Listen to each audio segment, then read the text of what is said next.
Assalamualaikum. Okey, ini petua saya kalau nak masak daging lembu yang empuk lah. Dia tidak liat. Okey, masa kita memasak tu api kena sederhana, arah perlahan. Kecil sahaja api ya, jangan besar. Okey, tengok ni, dia api dia tu agak perlahan kan. Kita guna api macam ni je. Kita potong daging tu hendaklah berlawan arah urat. Okey, kalau urat tu menegak, kita kena potong melintang. Okey, kemudian petua yang ketiga, kita cuba masukkan buah tamar dengan biji-biji dia ya.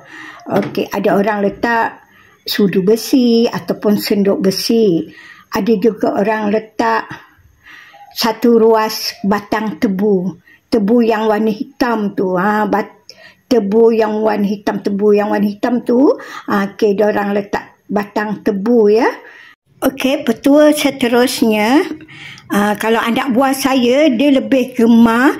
Kalau nak lembutkan daging, dia letak satu sudu. Satu sudu kecil soda bikarbonat.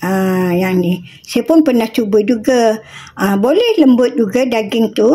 Okey, jadi kali ni kita nak mencuba letak buah tamar ya.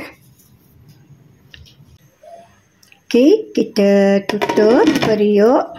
Okey, nanti kalau air tu nampak dia hampir kering, kita tambah lagi air kalau daging tu masih belum empuk. Okey.